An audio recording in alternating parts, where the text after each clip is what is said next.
தேவன் நமது அடைக்கலமும் பலனுமானார்.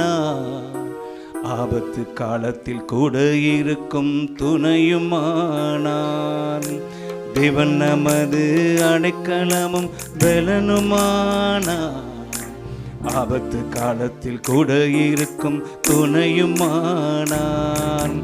பூமி நிலை மாறி மலைகள் நடுங்கினாலும், பூமி நிலை மாறி மலைகள் நடுங்கினாலும் பயப்பட மாட்டோம், பயப்பட மாட்டோம், பயப்பட மாட்டோம், பயப்பட மாட்டோம்.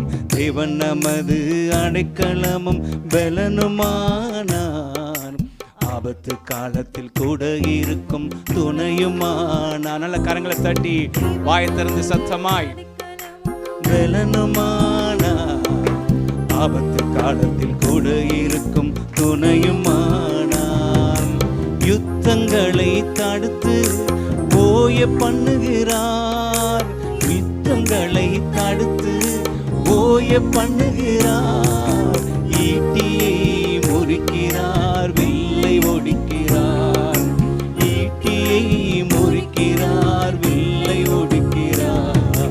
தேவன் நமது அடைக்கலமும் பலனுமானார். ஆபத்து காலத்தில் கூட இருக்கும் துணையுமானார். தேவன் நமது அடைக்கலமும் பலனுமானார். ஆபத்து காலத்தில் கூட இருக்கும் துணையுமானார். அமர்ந்திருந்து அவரே தேவன் என்று அறிவோம், அமர்ந்திருந்து அவரே தேவன் என்று அறிவோம். அவர் உயர்ந்தவர், பெரியவர், உலகை ஆள்பவர். இயேசு உயர்ந்தவர், பெரியவர், உலகை ஆள்பவர். தேவன் நமது அடைக்கலமும் பலனுமானார். ஆபத்து காலத்தில் கூட இருக்கும் துணையுமானார். தேவன் நமது அடைக்கலமும் பலனுமானார். ஆபத்து காலத்தில் கூட இருக்கும் துணையுமானார். சேனைகளின் கர்த்தர் நம்மோடு இருக்கிறார், சேனைகளின் கர்த்தர் நம்மோடு இருக்கிறார். அவர் யாக்கோபின் தேவன் நம் உயர்ந்த அடைக்கலம், யாக்கோபின் தேவன் நம் உயர்ந்த அடைக்கலம். தேவன் நமது அடைக்கலமும் பலனுமானார். ஆபத்து காலத்தில் கூட இருக்கும் துணையுமானார். தேவன் நமது அடைக்கலமும் பலனுமானார். ஆபத்து காலத்தில் கூட இருக்கும். அமர்ந்திருந்து அவரே, அமர்ந்திருந்து அவரே தேவன் என்று அறிவோம். அமர்ந்திருக்கும் பொழுது தேவன் தம்மை பெரியவர் என்று, உயர்ந்தவர் என்று நமக்கு விளங்க பண்ணுகிறார். உயர்ந்தவர், பெரியவர், இந்த உலகை ஆள்பவர். உயர்ந்தவர், பெரியவர், இந்த உலகை ஆள்பவர். தேவன் நமது அடைக்கலமும் பலனுமானார். ஆபத்து காலத்தில் கூட இருக்கும் துணையுமானார். தேவன் நமது அடைக்கலமும் பலனுமானார். ஆபத்து காலத்தில் கூட இருக்கும் துணையுமா. சேனைகளின் கர்த்தர், சேனைகளின் கர்த்தர் நம்மோடு இருக்கிறார். ஓ இஸ்ரவேலின் இராணுவங்களின் தேவன், ஓ நம்மோடு கூட இருக்கிறார். யாக்கோபின் தேவன் நம் உயர்ந்த அடைக்கலம், இஸ்ரவேலின் தேவன் நம் உயர்ந்த. சேனைகளின் கர்த்தர், சேனைகளின் கர்த்தர் நம்மோடு இருக்கிறார், சேனைகளின் கர்த்தர் நம்மோடு இருக்கிறார். யாக்கோபின் தேவன் நம் உயர்ந்த அடைக்கலம், யூதர்களின் தேவன் நம் உயர்ந்த அடைக்கலம். தேவன் நமது அடைக்கலமும் பலனுமானார். ஆபத்து காலத்தில் கூட இருக்கும் துணையுமானார். தேவன் நமது அடைக்கலமும் பலனுமானார். ஆபத்து காலத்தில் கூட இருக்கும் துணையுமானார். துணையுமானார், என் பலனுமானார். துணையுமானார், என் பலனுமானார். சொல்லுவோம். துணையுமானார், என் பலனுமானார், துணையுமானார், என் பலனுமானார். நல்ல கரங்களை தட்டி, ஓ யாக்கோபின் தேவன், இஸ்ரவேலின் தேவன், சர்வ வல்லமையுள்ள தேவன், இஸ்ரவேலின் இராணுவங்களின் தேவன், ஓ நம்மோடு கூட இருந்து நமக்கு பலனாய் அரணாய் ஓ எல்லாவற்றுக்கும் போதுமானவராக இருக்கிறார். உலகத்தில் மலைகளை போன்ற பிரச்சனைகள், பெரிய பெரிய பிரச்சனைகள் வந்தாலும் அதை தகர்த்தெறியக்கூடிய பெரிய வல்லமை தேவன் நமக்குள்ளே வைத்திருக்கிறார். ஆண்டவர் சொன்னார், அமர்ந்திருந்து நானே தேவன் என்று அறிந்து கொள்ளுங்கள். நான் பூமிகளுக்குள்ளே உயர்ந்திருப்பேன், உலகத்தில் உயர்ந்திருப்பேன், ஜாதிகளுக்குள்ளே உயர்ந்திருக்கிற தேவன். அவர் சர்வ வல்லமையுள்ள தேவன், சர்வலோகத்தையும் ஆளுகை செய்கிற ராஜாதி ராஜா. அவர் தான் அந்த பூமிக்கு மனுஷனாய் பிறந்து வந்து 33 வருஷம் வாழ்ந்து தன்னை தேவன் என்று உலகுக்கு வெளிப்படுத்தி இன்றைக்கும் யார் உள்ளத்தில் ஏற்றுக்கொண்டார்களோ அத்தனை பேருக்குள்ளேயும் அவர் பலனை உண்டு பண்ணி வல்லமையுள்ள தேவனாக இருந்து நம்மை ஆசீர்வதிக்கிறார். அவர் பெரியவர். இயேசு பெரியவர், நம் இயேசு பெரியவர், இயேசு பெரியவர், நம் இயேசு பெரியவர், இயேசு பெரியவர், நம் இயேசு பெரியவர், இயேசு பெரியவர், நம் இயேசு பெரியவர், என்றென்றும் இயேசு பெரியவர். அவர் ஒருபோதும் கைவிட மாட்டார். அல்லேலூயா. இயேசு பெரியவர், அவர் ஒருபோதும் கைவிட மாட்டார். இயேசு பெரியவர், நம் இயேசு பெரியவர், இயேசு பெரியவர், நம்.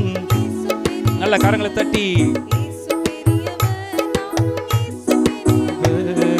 இயேசு பெரியவர், நம் இயேசு பெரிய, என்றென்றும் என்றென்றும் இயேசு பெரியவர்.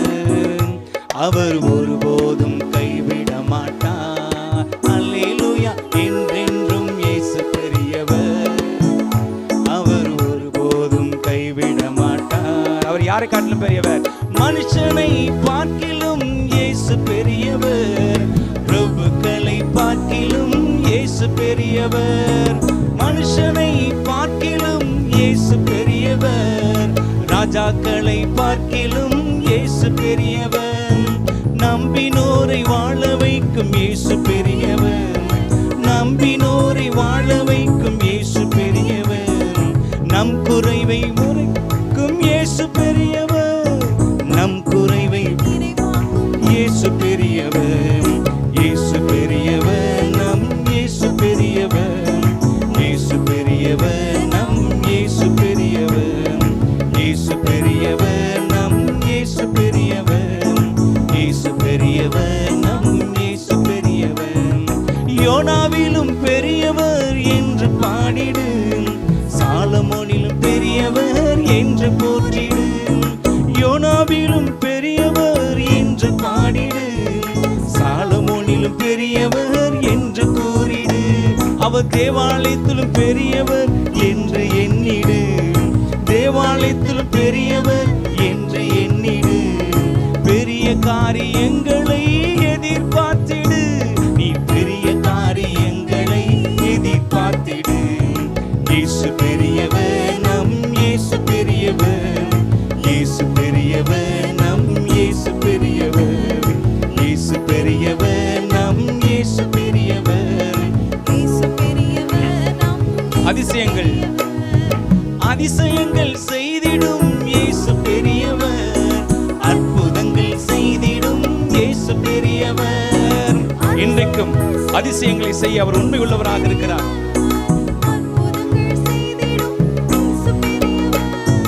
நம்பினோரை வாழ வைக்கும் இயேசு பெரியவர், நம்பினோரை வாழ வைக்கும் இயேசு பெரியவர், நம் நம்பிக்கையின் நங்கூரம் இயேசு பெரியவர், நம்பிக்கையின் நங்கூரம் இயேசு பெரியவர், இயேசு பெரியவர், நம் இயேசு பெரியவர், இயேசு பெரியவர், நம் இயேசு பெரியவர், இயேசு பெரியவர், நம் இயேசு பெரியவர், நம். உனக்குள்ளே இருக்கின்ற இயேசு பெரியவர், உலகில் உள்ள சாத்தானிலும் இயேசு பெரியவர், உனக்குள்ளே இருக்கின்ற இயேசு பெரியவர், உலகில் உள்ள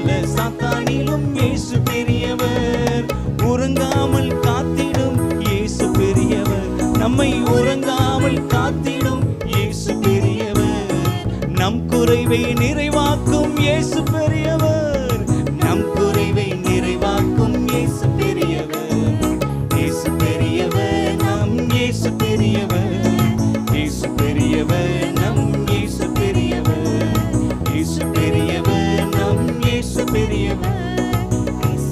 தாகம் தீர்க்கும் ஜீவநதி, தாகம் தீர்க்கும் ஜீவநதி இயேசு பெரியவர். ஜீவ அப்பம் நானே என்ற இயேசு பெரியவர். தாகம் தீர்க்கும் ஜீவநதி இயேசு பெரியவர். ஜீவ அப்பம் நானே என்ற இயேசு பெரிய. உலகிற்கு ஒளியான இயேசு பெரியவர். உலகிற்கு உத்தமனின் துணையான இயேசு பெரியவர். உத்தமனின் துணையான இயேசு பெரியவர். இயேசு பெரியவர், நம் இயேசு பெரியவர். இயேசு பெரியவர், நம் இயேசு பெரியவர். இயேசு பெரியவர், நம் இயேசு பெரியவர். இயேசு பெரியவர், நம் உனக்குள்ளே இருக்கின்ற இயேசு பெரியவர். உலகில் உள்ள சாத்தானிலும் இயேசு பெரியவர். உனக்குள்ளே இருக்கின்ற இயேசு பெரியவர்.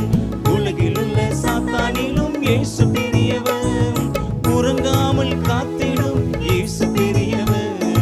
உறங்காமல் காத்திடும் இயேசு பெரியவர். உன் குறைவை நிறைவாக்கும் இயேசு பெரியவர். உன் குறைவை நிறைவாக்கும் இயேசு பெரியவர். இயேசு பெரியவர், நம் இயேசு பெரியவர். இயேசு பெரியவர், நம் இயேசு பெரியவர். இயேசு பெரியவர், நம் இயேசு பெரியவர். இயேசு பெரியவர், நம் இயேசு பெரியவர். என்றென்றும் இயேசு பெரியவர். அவர் ஒருபோதும் கைவிட மாட்டார். விசுவாசத்தோடு அறிக்கை செய்யுங்கள். என்றென்றைக்கும் அவர் இயேசு பெரியவர். அவர் ஒருபோதும் கைவிடாத தேவன். எல்லா சூழ்நிலைகளிலும், எல்லா காலங்களிலும், எல்லா நேரங்களிலும், ஒவ்வொரு நொடி பொழுதும் நமக்குள்ளே இருந்து, நம்மோடு கூட இருந்து நம்மை வழி நடத்துகிற ஆண்டவர் பெரியவர். என்றென்றும் இயேசு பெரியவர். அவர் ஒருபோதும் கைவிட மாட்டார். என்றென்றும் இயேசு பெரியவர். அவர் ஒருபோதும் கைவிட மாட்டார். மகிமையடையும் இயேசு ராஜனே, மாறாத நல்ல மேய்ப்பனே. மகிமையடையும் இயேசு ராஜனே, மாறாத நல்ல மேய்ப்பனே. உந்தன் திருநாமம் வாழ்க, உலகெங்கும் உம் அரசு வருக. உந்தன் திருநாமம் வாழ்க, உலகெங்கும் உம் அரசு வருக. வருக, மகிமையடையும் இயேசு ராஜனே, மாறாத நல்ல மேய்ப்பனே. மகிமையடையும் இயேசு ராஜனே, மாறாத நல்ல மேய்ப்பனே. உலகமெல்லாம் மீட்படைய உம் ஜீவன் தந்தீரையா. உலகமெல்லாம் மீட்படைய உம் ஜீவன் தந்தீரையா. மகிமையடையும் இயேசு ராஜனே, மாறாத நல்ல மேய்ப்பனே. மகிமையடையும் இயேசு ராஜனே, மாறாத நல்ல மேய்ப்பனே. பாவமெல்லாம் கழுவிடவே உம் ரத்தம் சிந்தினீரே. பாவமெல்லாம் கழுவிடவே திரு ரத்தம் சிந்தினீரே. மகிமையடையும் இயேசு ராஜனே, மாறாத நல்ல மேய்ப்பனே. மகிமையடையும் இயேசு ராஜனே,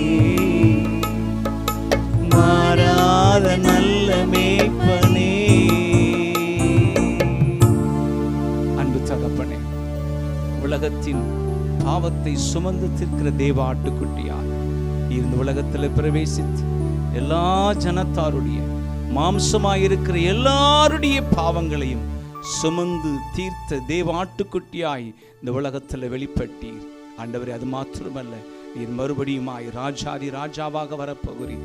பூமியில் எல்லா வம்சங்களும் உம்மை பார்த்து உம்மை மகிமைப்படுத்தும்படிக்கு ராஜாதி ராஜாவாக நீர் வரவிருக்கிறீரப்பா.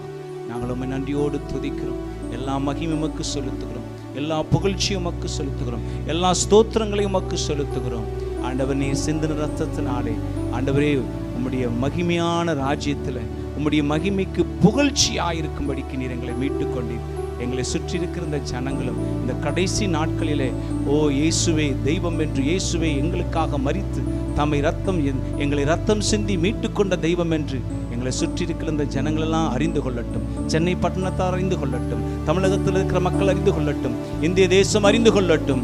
எங்களை சுற்றி இருக்கிற கிராமங்கள், பட்டணங்கள், எல்லா மனிதர்களும் இயேசுவே தெய்வம், ரட்சகர் என்று அறிந்து கொள்ளக்கூடிய பாக்கியத்தை கர்த்தர் இந்த வருகிற நாட்களில், வருகிற வருடங்களில் கர்த்தர் உம்முடைய பலத்த வல்லமையினாலே, பலத்த கிரியைகளினாலே உம்முடைய வசனத்தை கர்த்தர் உறுதிப்படுத்தி நடத்தும்படிக்கு நாங்கள் செபிக்கிறோம். உம்முடைய கரங்களை ஒப்புக் கொடுக்கிறோம். எல்லா துதிகன மகிமை உமக்கு செலுத்துகிறோம். இயேசுவின் நாமத்தில் பிதாவே, ஆமென். தேவனுக்கு மகிமை உண்டாகட்டும். நமக்கு 40 நாள் ஜெபம் தொடர்ந்து நடைபெற்று கொண்டிருக்கிறது. காலையிலும் மதிய நேரத்திலும் இரவிலும் கூட நடக்குது. வருகிற சனிக்கிழமையோடு அந்த ஜெபம் முடிவடைகிறது. முடிவு ஜெபத்திற்கு நம்ம எல்லாரும் அறிந்திருக்கிறபடி ஐஇடி மிஷன் ஃபவுண்டர் டைரக்டர் ஐயா பிஜி வர்கீஸ் அவர்கள் நம்ம மத்தியில் வந்து தேவ செய்தியை கொடுக்க இருக்கிறார்கள். சனிக்கிழமை நீங்கள் அதில் கலந்து கொள்ளும்படியாக உங்களை உற்சாகப்படுத்துகிறேன். வர சனிக்கிழமை 30ஆம் தேதி காலை 10 மணிலேருந்து 1 மணி வரைக்கும் அந்த 40 நாள் நிறைவு உபவாச ஜெபமானது இருக்கிறது. அதில் எல்லாரும் கலந்து கொண்டு தேவ ஆசீர்வாதத்தை பெற்றுக்கொள்ளும்படி உங்களை அன்பாக கேட்டுக்கொள்கிறேன். மற்ற விசுவாசிகள் ஊழியர்களுக்கும் சொல்லி அழைத்து வாருங்கள். கர்த்தர் உங்களை ஆசீர்வதிப்பாராக. ஆமென்.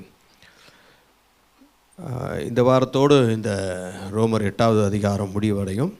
பிறகு இந்த டிசம்பர் மாதத்தில் நம்ம இந்த பைபிள் ஸ்டடி இந்த ரோமர் பகுதியிலேருந்து இருக்காது. டிசம்பர் மாதம் இந்த வேத பாடம் இருக்காது. ஜனவரிலேருந்து மீண்டும் நம்ம ஆரம்பிப்போம். ரைட். 8வது அதிகாரத்தை ஆவியானவரால் கிடைக்கும் விக்ட்ரி த்ரூ ஹோலி ஸ்பிரிட், பரிசுத்த ஆவியானவர் மூலமாக நமக்கு கிடைக்கிற வெற்றியையும் உதவிகளையும் அந்த இடத்துல பார்க்குறோம். ஆவியானவருடைய வெவ்வேறு நாமங்களையும் காரண பெயர்களையும் அவருடைய வேலைப்பாடு உதவிகளையும் பார்க்குறோம். ஜீவனுடைய ஆவி முதலாவதாக பார்த்தோம். ஸ்பிரிட் ஆஃப் லைஃப், எதற்காக? விடுதலைக்காக. கர்த்தருக்கு ஸ்தோத்திரம். இந்த ஜீவனுடைய ஆவி. 2வது தேவனுடைய ஆவி, ஸ்பிரிட் ஆஃப் காட், நமக்குள் குடியிருப்பதற்காக. 3வது கிறிஸ்துவின் ஆவி, ஸ்பிரிட் ஆஃப் கிரைஸ்ட், அடையாளங்காண. 4வது வல்லமையின் ஆவி, ஸ்பிரிட் ஆஃப் பவர், உயிர்ப்பிக்க. சாவுக்கு ஏதுவான சரீரங்களை உயிர்ப்பிக்கிறார். வியாதிக்கு நம்ம எதிர்த்து நிற்கிறோம். மாத்திரமல்ல, இறுதியாக மரணத்தில் கிறிஸ்துவின் சரீரத்தை போலவே நம்முடைய சரீரமும் எழுப்பப்பட்டு மகிமைப்படுத்தப்பட்டிருக்கும். 5வதாக வழிநடத்தும் ஆவி, கைடிங் ஸ்பிரிட், பாதை காட்ட. கர்த்தருக்கு ஸ்தோத்திரம். நம்முடைய வாழ்க்கையிலே பாதையை காட்டுறதற்கு பரிசுத்த ஆவியான நமக்கு உதவி செய்கிறார். இன்றைக்கி 6-7 காரியங்களை பார்க்கலாம். 6வதாக சாட்சியிடும் ஆவி, விட்னஸிங் ஸ்பிரிட், சாட்சியிடும் ஆவி. ரோமருக்கு எழுதின நிருபம் 8வது அதிகாரம் அதனுடைய 16வது வசனம். நாம் தேவனுடைய பிள்ளைகளாய் இருக்கிறோம் என்று ஆவியானவர் தாமே நம்முடைய ஆவியுடனே கூட சாட்சி கொடுக்கிறார். ஆமென். நாம் தேவனுடைய பிள்ளைகளாய் இருக்கிறோம் என்று ஆவியானவர் தாமே நம்முடைய ஆவியோடு கூட சாட்சி கொடுக்கிறார். சாட்சியிடுகிற ஆவியானவர், விட்னஸிங் ஸ்பிரிட். இது நம்மை உற்சாகப்படுத்த, பரிசுத்த ஆவியானவர் நம்மை உற்சாகப்படுத்துகிறார். விசுவாசிகள் இருதயத்தில் தேவ ஆவியினால் நடப்பதனால் சரீரத்தின் வீண் செயல்களை நீக்கி அழித்து போடுவதால், அதாவது 13-14 பார்த்தோம்ல, மாம்சத்தின்படி பிழைத்தால் சாவீர்கள், ஆவியினாலோ சரீரத்தின் செய்களை அழித்தால் பிழைப்பீர்கள். மேலும் எவர்கள் தேவனுடைய ஆவியினால் நடத்தப்படுகிறார்களோ அவர்கள் தேவனுடைய இருக்கிறார். அப்போ மாம்சத்தின் கிரியைகளை ஆவியின் செய்கைகளால் அழிக்கும் போது, கர்த்தருக்கு ஸ்தோத்திரம், ஆவியானவர் நமக்குள்ளே இருந்து நாம் அவருடைய ஆவிக்கும் நம்முடைய ஆவிக்கும் நல்ல ஒரு மகிழ்ச்சியான உடன்பாடு ஏற்பட்டு அங்கேருந்து உள்ளேருந்து நமக்கு சாட்சி கொடுக்குறார். என்னென்னு? நாம் தேவனுடைய பிள்ளைகள் என்று. ஆமென். நாம் தேவனுடைய பிள்ளைகள் என்கிறதுல தான் நமக்கு பெரிய சில நேரங்களில் நம்ம ஆண்டவருடைய பிள்ளையா அப்படின்ற ஒரு சந்தேகம், ஒரு கேள்வியும் எழும்பும். அப்போது தேவியானவர் நம்முடைய தேவ பிள்ளைகள் என்ற உறுதிப்பாட்டுக்குள், நம்ம தேவ பிள்ளைகள் என்ற உறுதிப்பாட்டுக்குள் ஆவியானவர் நமக்கு என்ன பண்ணுறாரு? உள்ளே இருந்து சாட்சி கொடுக்குறார், நம்ம உற்சாகப்படுத்துகிறார். நீ தேவ பிள்ளை தான். ஆமென். கர்த்தருக்கு ஸ்தோத்திரம். 1 யோவான் 3வது அதிகாரம் அதனுடைய 24வது வசனம். அவருடைய கட்டளைகளை கைக்கொள்ளுகிறவன் அவரில் நிலைத்திருக்கிறான். அவரும் அவனில் நிலைத்திருக்கிறார். அவருடைய கட்டளைகளை கைக்கொள்ளுகிறவன் அவரில் நிலைத்திருக்கிறான். அவரும் அவனில் நிலைத்திருக்கிறார். அவர் நம்மில் நிலைத்திருக்கிறதை, அவர் கர்த்தர் நம்மில் நிலைத்திருக்கிறதை அவர் நமக்கு தந்தருளின ஆவியினாலே அறிந்திருக்கிறோம். பரிசுத்த ஆவியினாலே நாம் அதை அறிந்திருக்கிறோம். கர்த்தர் நமக்குள் நிலைத்திருக்கிறதை பரிசுத்த ஆவியினால் நாம் அறிந்திருக்கிறோம். கர்த்தருக்கு ஸ்தோத்திரம். மாத்திரமல்ல 4வது அதிகாரம் 13வது வசனத்தையும், அவர் தம்முடைய ஆவியில் நமக்கு தந்தருளினதினாலே, அவர் தம்முடைய ஆவியை நமக்கு தந்தருளினதினாலே நாம் அவரிலும் அவர் நம்மிலும் நிலைத்திருக்கிறதை அறிந்திருக்கிறோம். அந்த ஆவியினாலே அவர் நம்மிலும் நாம் அவரில் நிலைத்திருக்கிறதை. ஸோ ஆவியானவர் நமக்குள்ளே இருந்து தேவன் நமக்குள்ளே இருக்கிறார், நாம் தேவனுடைய பிள்ளைகள் என்கிற சாட்சியை கர்த்தர் கொடுக்கிறார். கர்த்தருக்கு ஸ்தோத்திரம். தேவ பிள்ளைகள் அப்படின்றதெல்லாம் பெரிய பிசாசு கேட்பா, நீ ஆண்டவருடைய பிள்ளையா? இயேசுவுக்கே வந்த முதல் சோதனைனா, நீ தேவனுடைய குமாரனே ஆனால் நீ தேவனுடைய பிள்ளையா இருந்தா இந்த கல்லெல்லாம் அப்பமாக்கும்படி சொல்லும்னோ.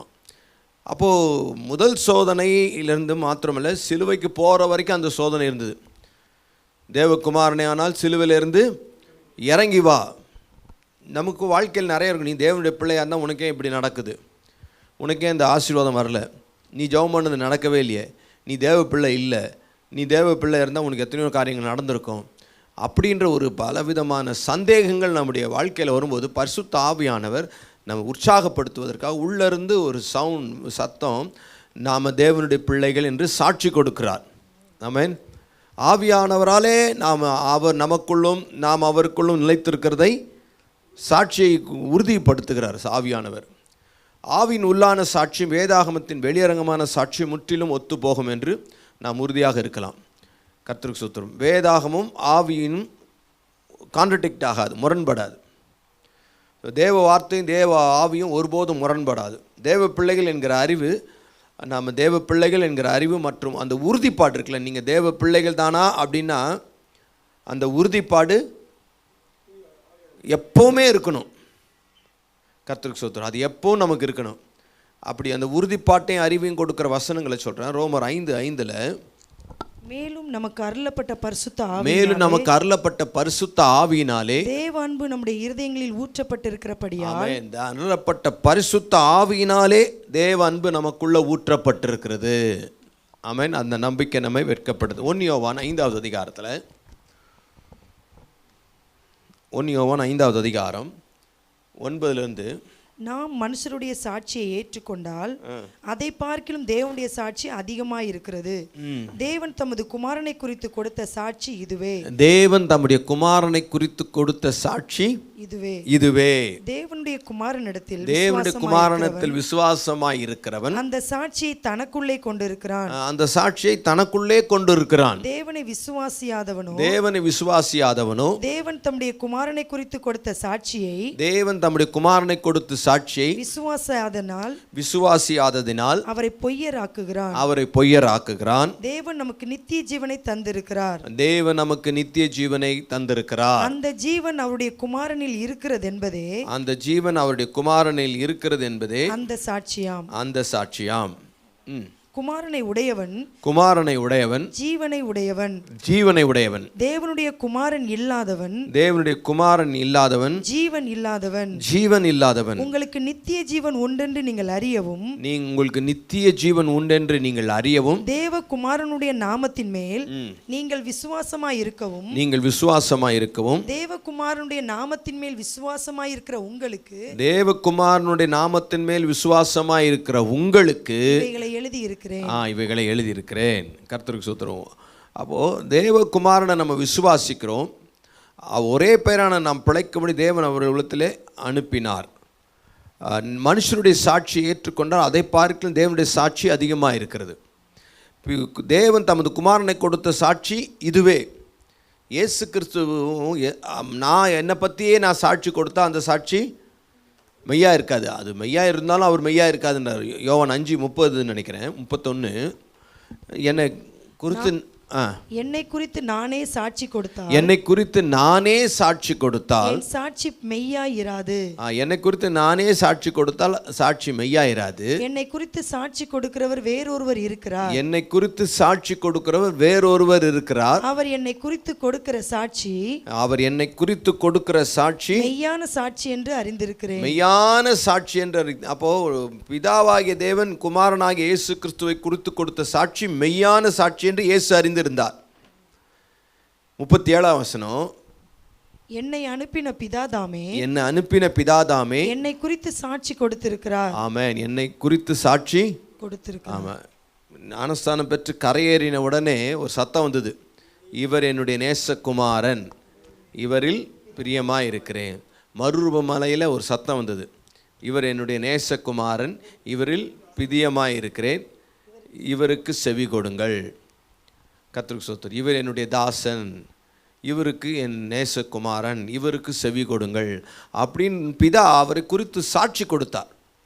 அப்போது நம்முடைய இந்த உலக வாழ்க்கையில் நம்ம வாழும்போது நம்ம அந்த சாட்சி உடையவர்களாக பரிசுத்த ஆவியானவர் கொடுக்குற சாட்சி. ஏன்னா சில நேரம் நமக்கு வர சந்தேகங்கள், பயங்கள், இதெல்லாம் ஆண்டவர் நம்ம பார்த்ததில்ல. ஆண்டவர் எல்லாம் விசுவாசத்தில் தான் போயிட்டுருக்குறோம். ஆனால் உள்ளே இருந்து ஒரு சாட்சி கொடுக்கும்போது அது ஒரு இனம் புரியாத ஒரு சந்தோஷம், தைரியம் நமக்கு வரும். ஆமென். ஸோ பரிசுத்த ஆவியானவர் நமக்கு சாட்சி கொடுக்குறார். ஒருவேளை பாவம் செய்தால் அந்த விசுவாச ஆவியின் உறுதியான குரலையும் அவிழ்த்து போடும் ஆபத்தில் வந்துடும்.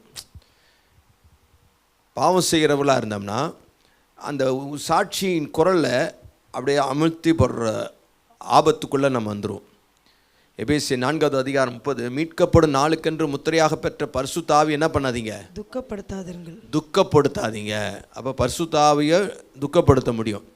அதுக்கு முன்னாடி இந்த பாவ லிஸ்ட்டு வருது. என்னென்னு, ஒருவன் இனி திருடக்கூடாது, பொய் பேசக்கூடாது, குறைச்சல் உள்ளவனுக்கு கொடுக்கத்தக்க வேலை செஞ்சு பண்ணணும், கெட்ட வார்த்தை பேசக்கூடாது, ஒரு பக்தி விருத்திக்கு ஏதோ நல்ல வார்த்தை உண்டானா அதையே கேட்கிறவர்களுக்கு பிரயோஜனம் உண்டாகும்படி பேசணும், பொய் பேசக்கூடாது, புதிய மனுஷன் தர்த்திக்கோங்க அப்படின்னு சொல்லிட்டு, அதுக்கப்புறம் 30, மீட்கப்படும் நாளுக்கென்று முத்திரையாக பெற்ற. அப்போது பாவம் செய்யும்போது அந்த குரலை சத்தத்தை என்ன பண்ணுறோம், அமிழ்த்து போடுகிறோம். அதனால் நம்ம தேவனுடைய சாட்சி நல்லா உறுதியாக இருக்கணும்னா தொடர்ந்து பரிசுத்த வாழ்க்கையிலே நாம் தேவனுடைய பிள்ளைகள் என்பதை மறந்துடக்கூடாது.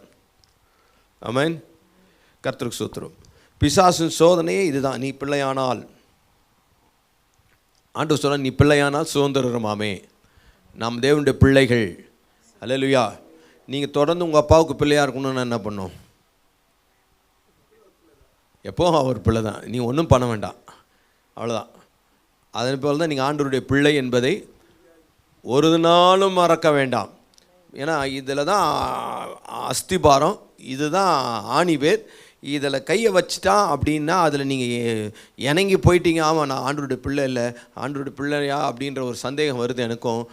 ஏன்னா எனக்கு வர காரியங்கள், நடக்கிற சூழ்நிலைகள் இதெல்லாம் பார்க்கும்போது ஏனென்றால் இளையகுமாரன் பாவம் செய்து தூரமாக போயிட்டான். பாவம் செஞ்சால் அங்கே பண்ணி தின்ற தவிடுகள் கிடைக்காத சூழ்நிலை, பஞ்சம் ஏற்பட்டது. பிறகு புத்தி தெளிந்த போது, ஐயோ எங்கள் தகப்பன் வீட்டில் என்ன இருக்குது, பூர்த்தியான வேலை, கூலிக்காரருக்கு பூர்த்தியான சாப்பாடு இருக்குது, நான் எழுந்து என் தகப்பனிடத்துக்கு போவேன், போய் என்ன பண்ணுவேன், பரத்துக்கு விரோதமாகவும் உமக்கு விரோதமாகவும் பாவம் செய்தேன், உம்முடைய வேலைக்காரில் ஒருவராக என்னை வைத்துக்கொள்ளும், உம்முடைய பிள்ளையை குமாரனாக இருப்பதற்கு நான் பாத்திரன் அல்ல. 3 காரியம் ப்ரிப்பேர் பண்ணி போகிறார். யார்? இளையகுமாரன் 3 பாயிண்ட் ப்ரிப்பேர் பண்ணின்னு போகிறார். 1, பரத்துக்கு விரோதமாக பாவம் செஞ்சேன், நான் உடைய வேலைக்காரில் ஒருவனாக என்னை வச்சுக்கோங்க, உடைய பிள்ளையாக இருக்கிறதுக்கு நான் பாத்திரன் இல்லை. அங்கே போய் சொன்னான், என்ன சொன்னான், பரத்துக்கு விரோதமாக பார்த்தோன்னு அப்பா ஓடி வந்து கட்டி பிடிச்சார், அழுது, அப்புறம் முத்தம் கொடுத்தாரு, மகனேன்னாரு, அப்புறம் எல்லாம் பண்ணார். அப்புறம் அவன் சொல்கிறான், பரத்துக்கு விரோதமாகவும் உமக்கு விரோதமாகவும் பாவம் செய்தேன். இனிமேல் உம்முடைய கூலிக்காரர்களில் ஒருவனாக வைத்துக்கொள். உம்முடைய பிள்ளை நிறுத்துறா. அது சொல்ல விடலை அவர். ப்ரிப்பரேஷனில் 3 இருந்தது, ப்ரெசன்டேஷனில் 2 தான். 3வது சொல்ல விடல. நீ பிள்ளை இல்லை அப்படின்றத நீ பிள்ளை தான். பரிசுத்த ஆவியானவர் சாட்சி கொடுக்குறார். ஹல்லேலூயா. அதனால் பிசாசு சோதனை என்ன தெரியுமா? நீ பிள்ளையே இல்லை, நீ ஆண்டவர் பிள்ளையே இல்லை அப்படின்ற சோதனை கொடுத்து அது அப்படின்ற சந்தேகத்தை ஏற்படுத்தி உங்களை மீண்டும் மீண்டும் பாவத்துக்குள்ளாக்குவதற்கு முயற்சிப்பான். ஆனால் ஆவியானவர் உள்ளே இருந்து கர்த்தருடைய ஆவியானவர் நாம் தேவனுடைய பிள்ளைகளாக இருக்கிறோம் என்று சாட்சி கொடுக்கிறார். ஆமென். நீங்கள் தேவனுடைய பிள்ளைகள் என்பதை எப்படி நிரூபிக்கிறது? ஆவியானவர் சாட்சி கொடுக்கிறார், அவ்வளோதான். ஆவியானவரே சாட்சி கொடுக்கும் போது பிசாசே நீ யார், என்னை குற்றப்படுத்துகிற நீ யார், ஆக்கினைக்குள்ளாக தீர்க்கிற நீ யார்? அதனால் இந்த சாட்சி ரொம்ப மெய்யான சாட்சி. கர்த்தருக்கு ஸ்தோத்திரம். இதை உற்சாகப்படுத்துவதற்காக ஆவியான நம்ம செய்கிறார். சில வேளைகள் நம்ம அப்படியே சோர்ந்து ஆவியில் சோர்ந்து போயிடும். அதுக்கப்புறமா பார்த்தீங்கன்னா 17 ரோமர் அந்த 8வது அதிகாரம் 17 25 வரைக்கும் பார்த்தீங்கன்னா பாடுகளுக்குள்ளாக கடந்து போகிறத பார்க்குறோம். நாம் பிள்ளைகளானால் சுதந்திரருமாமே. பிள்ளைகளானால் சுதந்திரமாமே. தேவனுடைய சுதந்திரரும். தேவனுடைய சுதந்திரரும். கிறிஸ்துவுக்கு உடன் சுதந்திரருமாமே. கிறிஸ்துவுக்கு உடன் சுதந்திரருமாமே. கிறிஸ்துவுடனே கூட நாம் மகிமைப்படும்படிக்கு. கிறிஸ்துவுடனே கூட நாம் மகிமைப்படும்படிக்கு. அவருடனே கூட பாடுபட்டால் அப்படியாகும். அவரோடு கூட பாடுபட்டால் அப்படியாகும். ஆதலால் இக்காலத்து பாடுகள் இனி நம்மிடத்தில் வெளிப்படும் மகிமைக்கு ஒப்பிடத்தக்கவைகள் அல்லவென்று எண்ணுகிறேன். ஆமென். சுதந்திரமாமே. அதனால் கிறிஸ்துவுடனே மகிமைப்படும்படிக்கு அவரோடு பாடுபட்டால் அப்படி ஆகும். இக்காலத்து பாடுகள் இனி நம்மிடத்தில் வெளிப்படும் மகிமைக்கு ஒப்பிடத்தக்கவைகள் என்று எண்ணுகிறேன். மேலும் தேவனுடைய புத்திரர் வெளிப்படுவதற்கு சிருஷ்டியானது மிகுந்த ஆவலோடு காத்து கொண்டிருக்கிறது. அது சிருஷ்டியானது காத்து கொண்டிருக்கிற தேவனுடைய புத்திரர் வெளிப்படுவதற்காக. அது ஏனென்றால் சிருஷ்டியானது அழிவுக்குரிய அடிமைத்தனத்திலிருந்து விடுதலை ஆக்கப்பட்டு தேவனுடைய பிள்ளைகளுக்குரிய மகிமையான சுயாதனத்தை பெற்றுக்கொள்ளும் என்கிற நம்பிக்கையோடு அந்த சிருஷ்டியானது சுய இஷ்டத்தினாலே அல்ல, கீழ்ப்படுத்தினவராலே மாயைக்கு கீழ்ப்பட்டிருக்கிறது. ஆகையால் நமக்கு தெரிந்திருக்கிறபடி இதுவரைக்கும் சர்வ சிருஷ்டியும் ஏகமாய் தவித்து பிரசவ வேதனைப்படுகிறது. ஒவ்வொரு சர்வ சிருஷ்டியும் அந்த மகிமைக்குரிய சரீரமாக மாறுவதற்கு கர்த்தருக்கு சரீர மீட்பாகிய 23 பாருங்க. அதுவும் அல்லாமல் ஆவின் முதற்பண்களை பெற்ற நாமும் கூட நம்முடைய சரீர மீட்பாகிய புத்திர சுவிகாரம் வருகிறதற்கு காத்திருந்து நமக்குள்ளே தவிக்கிறோம். இந்த சரீரம் இருக்கிறதுனால தான் என்ன பண்ணுது? பாவம், கவலை, போராட்டம். இந்த கர்த்தருக்குள் மரிக்கிறவர்கள் பாக்கியவான்கள். ஏனென்றால் அவர்கள் தங்கள் பிரயாசங்களாம் விட்டு ஒளிந்து எல்லாம் விட்டுட்டு ரெஸ்ட் எடுக்கிறாங்க. இந்த சரீரம் இருக்கிற வரைக்கும் பாவ சோதனைகள், கவலை, போராட்டங்கள், ஒவ்வொரு பிரச்சனையும் பார்க்க வேண்டியிருக்கு. அதனால தான் எல்லா சிருஷ்டியும் தவிக்குதான். பிரசவ வேதனைப்படுற மாதிரி. பிரசவ வேதனைப்படுறவங்க என்ன பண்ணுவாங்க? எப்படா டெலிவரி ஆகும், எப்படா டெலிவரி பண்ணி முடிச்சிடணும் அப்படின்னு தவிக்கிறது மாதிரி ஒவ்வொரு சிருஷ்டியும் ஏங்கி தவிக்கிறதான். சரி, இயேசு கிறிஸ்துவின் வருகை அந்த கடைசியில் நம்முடைய சரீர மீட்பு இருக்குல்ல, அந்த சரீரமே நான் மகிமையான சரீரமாக மாறும். அல்லேலூயா. அதுக்காக சர்வ சிருஷ்டி ஏங்கி தவிக்கிற. அது வரைக்கும் இந்த உடலில் என்ன தான்? போராட்டம் தான், பிரச்சனை தான். அப்போ இந்த போராட்டங்கள் இருக்கும்போது அப்பப்போ உற்சாகப்படுத்துறதுக்கு ஆவியானவர் நமக்குள்ளே இருந்து, நீ தேவனுடைய பிள்ளை தான்ப்பா, கவலைப்படாத, நீ தேவ பிள்ளை தான். ஒவ்வொரு பாவ சோதனை வரும்போதும் ஐயோ இப்படி போயிட்டேனே, ஐயோ இப்படி பண்ணியாச்சே, ஐயோ இப்படி பேசிடக்கூடாது, ஐயோ இப்படி பார்த்துட்டேனே, ஐயோ இப்படி பண்ணிட்டேனே, ஐயோ இப்படி ஆயிடுச்சே அப்படி நம்ம தவிக்கும் போதுலாம் கர்த்தருடைய ஆவியானவர் நமக்குள்ளே இருந்து, நீ தேவ பிள்ளை தான், உனக்காக இயேசு பிதாவினிடத்தில் பரிந்து பேசுகிறார், நீ மனம் திரும்பி வந்துரு. பிசாசு என்ன பண்ணுவான்? இல்லை, ஒன்று செஞ்சாலும் பாவம் தான், 2 செஞ்சாலும் பாவம் தான், இன்னொன்று செஞ்சுட்டே மொத்தமாக போய்க்கலாம் அப்படி முதல்ல ஒரே ஒரு தடவை டேஸ்ட் பண்ணிட்டு போயிடு நீ அப்படின்னு தான் சொல்லுவான். ஒரு தடவை டேஸ்ட் பண்ணிட்டு வச்சுக்கோங்க, ஒன்ஸ் பண்ணிட்ட அப்புறம் என்ன அடுத்தது அவ்வளோதான் முடிஞ்சிச்சு, இதுக்கப்புறம் என்ன அவ்வளோதான். கொஞ்சோண்டு விஷம் குடித்தாலும் விஷம்தான், நிறைய குடித்தாலும் விஷம்தான்.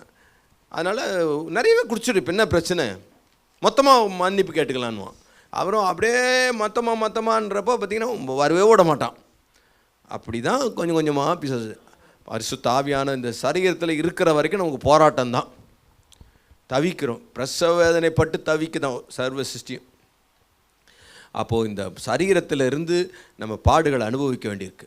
அப்போல்லாம் பரிசுத்த ஆவியான் நமக்குள்ளே இருந்து நீ தேவ பிள்ளை தான், நீ தேவனுடைய பிள்ளை என்று பரிசுத்த ஆவியான் நமக்குள்ளே இருந்து சாட்சி கொடுக்குறார். இந்த சாட்சி கர்த்தருக்கு ஸ்தோத்திரம், நாம் தேவனுக்கு சொந்தம் என்று சொல்லி ஆவியான உற்சாகப்படுத்துறது, தொடர்ந்து கர்த்தருக்குள் நடக்கவும் தொடர்ந்து கர்த்தரை பின்பற்றி போகும், கர்த்தருக்காக வாழவும் நமக்கு உதவி செய்கிறது. ஆமென். நம்ம என்னைக்காவது ஆவியானவரை பார்த்துக்கிறீங்களா? இல்லை தேவனை பார்த்துருக்குறோமா? இயேசுவை பார்த்துருக்குறீங்களா? இயேசு நேராக வந்து நீ தேவனுடைய பிள்ளை நான் அப்படின்னு என்னைக்காவது சொன்னதை காதால் கேட்டுக்கிறோமா? விசுவாசத்தில் நம்ம போயிட்டே இருக்கிறோம், பல சந்தேகங்கள் வரும், கர்த்தருக்கு ஸ்தோத்திரம். அதுக்கப்புறமா ஆவியானுடைய சாட்சி கேட்டு ஓரளவுக்கு பலப்பட்ட பிறகு எப்போவுமே போயிடும், கர்த்தருக்கு ஸ்தோத்திரம். ஸோ அதனால் பரிசுத்த ஆவியான நமக்குள்ளேருந்து இந்த சாட்சியை கொடுக்குறார். இதன் மூலமாக நாம் பலப்பட, நாம் உற்சாகப்பட பரிசுத்த ஆவியானவரிடம் வழிபடுவோம். ஆமென். கர்த்தருக்கு ஸ்தோத்திரம். அடுத்தது 7வதாக புத்திர சுவிகார ஆவி. ரோமர் 8வது அதிகாரம், spirit of adoption as sons. Spirit of adoption, spirit அடாப்ஷனில் spirit of adoption as sons, புத்திர சுவிகார ஆவி, பரிந்து பேச. ரோமர் 8:15 அந்தபடி திரும்பவும் பயப்படுகிறதற்கு நீங்கள் அடிமைத்தனத்தின் ஆவியை பெறாமல் அப்பா பிதாவே என்று கூப்பிட பண்ணுகிற புத்திர சுவிகாரத்தின் ஆவியை பெற்றீர்கள். ஆமென். நீங்கள் அப்பா பிதாவே என்று கூப்பிடுறதுக்கு அதுக்கு தகுதியான புத்திர சுவிகாரத்தின் ஆவியை பெற்றீர்கள். அவர் நம்மளை பிள்ளையிலிருந்து புத்திரராக மாற்றிட்டார். கர்த்தருக்கு ஸ்தோத்திரம். அப்பா பிதாவை என்று கூப்பிடுவதற்காகவே இந்த புத்திர சுவிகார ஆவி நமக்கு கொடுக்கப்பட்டிருக்கிறது. இது வந்து நம்ம அவரை புத்திரனா நேற்றே சொன்னேன், போன வாரமே சொன்னேன், புத்திரனா வளர்ந்தவர்கள். அப்போது அப்பா பிதாவே அப்பா அப்படின்னு பயப்படாமல் இருக்க, நீங்கள் திரும்பவும் பயப்படுறதுக்கு அடிமைத்தனத்தின் ஆவியை பெறலை. இயேசு ஏற்றுக்கொள்கிறதுக்கு முன்னாடி நம்ம எல்லாம் எங்கே இருந்தோம்? அடிமைத்தனத்தில் இருந்தோம், பயத்தில் இருந்தோம். இப்போது திரும்பவும் நம்ம அடிமைத்தனத்தின் அந்த ஆவிக்கு, இந்த ஆவியிலேருந்து இந்த ஆவி வந்தால் திரும்ப இங்கேயும் அடிமைத்தனமான, இங்கே அடிமைத்தனம் இல்லை, இங்கே சுயாதீனம், இங்கே ஃப்ரீ வில் இருக்குது. கர்த்தருக்கு அங்கே அப்படி இல்லை. அங்கே வந்து நம்ம ரட்சிக்கப்படுறதுக்கு முன்னாடி பார்த்தீங்கன்னா சிலர்லாம் ஏன் பக்தியாக இருக்கிறான்னா கேட்டு பாருங்களேன்.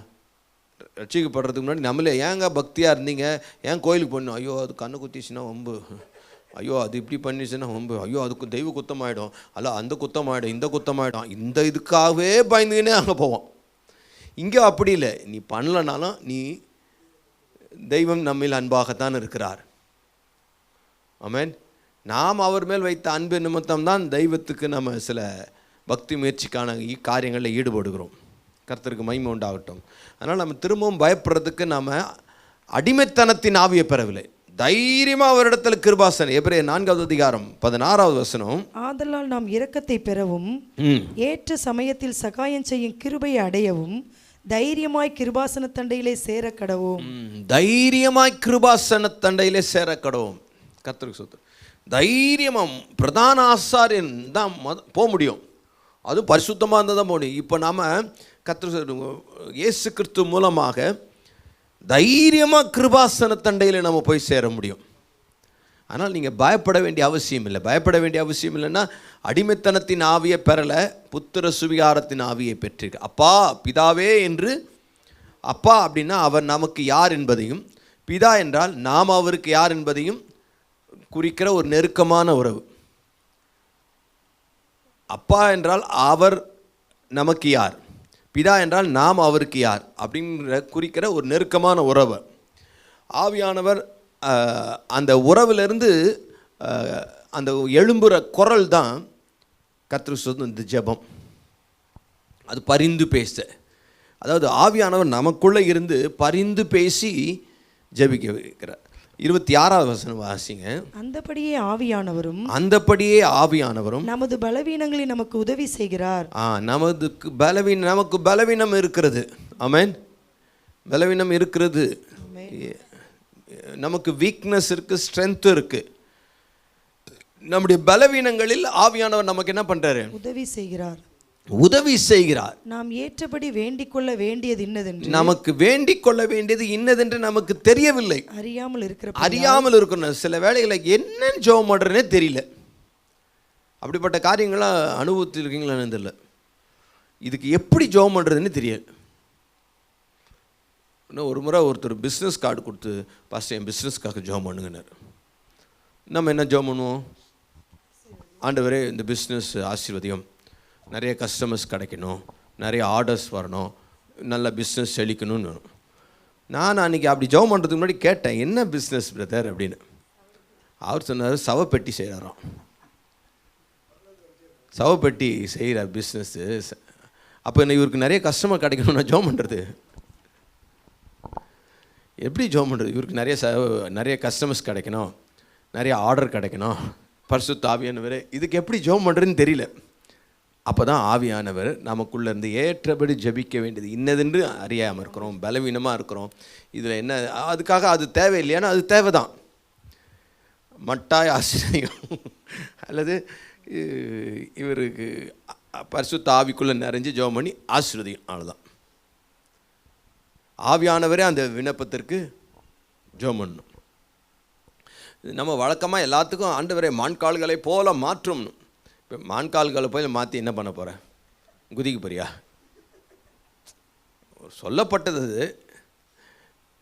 அது ஒரு விதவைகள் கூட்டத்தில் அந்த ஒரு அம்மா ஜெபம் பண்ணு, எங்கள் அடுத்த வருஷம் இந்த விதவைகள் கூட்டம் பன்மடங்காக பெருகணுமா. அப்போ புருஷலாய்க்கு கூட்டம் அழியணுன்றாங்க, புருஷலாய்க்கு கூட்டம் அழியணுன்றாங்க. இந்த விதவைகள் கூட்டம் பன்மடங்காய் பெருகணும் ஆண்டவரே, ஆசீர்வதியும் ஆண்டவரே. அம்மா சோத்திரம். என்ன சொல்ல வரேன், இதுக்கு என்ன ஏதுன்னே தெரியல. ஒரு முறை ஒரு அம்மா விதவைன்னு சொல்லி கணவர் இருக்கிறார், ஆனால் சரியில்லை, புடவை வேணும்னா ஒரு புடவை கொடுக்கன்னா கொடுத்துருப்போம். இல்லை நானும் விதவை தான்ட்டாங்க. அடுத்த வருஷம் லிட்டரில் விதவை ஆகிட்டாங்க. விசுவாசத்தில் பேசினாங்களா என்னமோ தெரியல.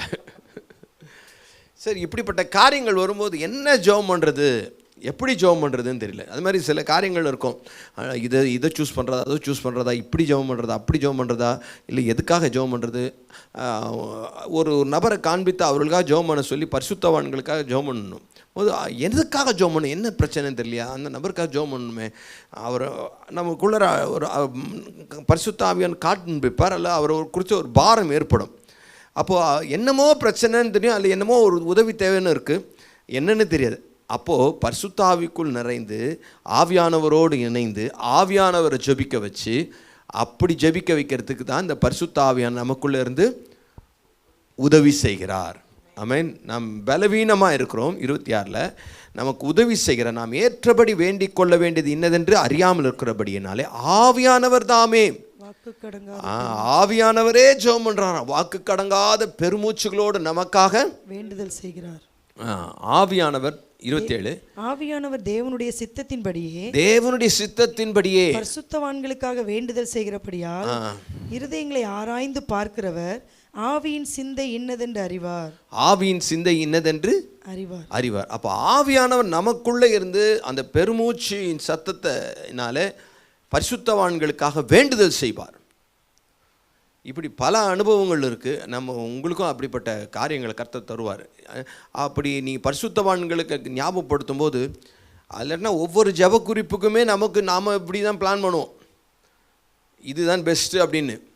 பட் அது நம்ம வாழ்க்கைக்கு நம்ம மாம்ச கணக்குப்படி பார்த்தோம்னா அது பெஸ்ட்டாக இருக்கலாம், ஆனால் அது ஆண்டவருடைய திட்டமாக சித்தமாக இருக்காது. நான் உதாரணமாக நான் ஏற்கனவே சொன்னல, யோசேப்பின் வாழ்க்கையில் ரூபன் வந்து அவன் குழியில் போடப்பட்ட யோசேப்பை தூக்கி திரும்பவும் தகப்பன் வீட்டுக்கு கொண்டு போகணும் பிளான் வச்சுருந்தான். ஆனால் யூதா வந்து இஸ்மவேலர் இடத்துல வித்தலான்னு பிளான் வச்சுருந்தான். இது யோசேப்பை பார்வையில் பார்த்தீங்கன்னா ரூபன் திட்டம் தான் சரியான திட்டம் மாதிரி இருக்குது, அப்பா வீட்டுக்கு திரும்பி போயிடலான்னு. ஆனால் இது நம்ம மாம்சத்தின்படி பார்த்தோம்னா அப்படி தான் நமக்கு தோணும். அப்படி தான் நம்ம கருத்தோடு ஜெபம் பண்ணணும்னா, ஆண்டவரே ரூபன் ஐடியா ஜெபிக்கணும், ஆண்டவர் ரூபன் ஐடியா வெற்றி பண்ணணும். ஆனால் பரிசுத்த ஆவிக்குள்ளே நம்ம ஜெபம் பண்ணோம்னா யூதாவின் ஐடியா தான், யூதாவின் காரியம்தான் தேவனுடைய சித்தமாக அடுத்த கட்டத்துக்கு நகர்த்துக்கிறது. அதனால் நமக்கு மாம்சத்தின்படி பிளான் பண்ணி கரெக்டாக இருக்கிறபடி போகும்போது சில காரியங்கள்லாம் கரெக்டாக இருக்கும். அதனால் அது கரெக்டுன்னு நம்ம எடுத்துக்க முடியாது. அதுக்காக தான் அப்போல்லாம் வேண்டுதல் செய்கிறபடினாலே பரிசுத்த ஆவியானவர் தாமே வாக்கு கடங்காத பெருமூச்சுகளோடு நமக்குள்ளே இருந்து பரிசுத்த ஆவியான நமக்குள்ளே இருந்து வேண்டுதல் செய்கிறார்.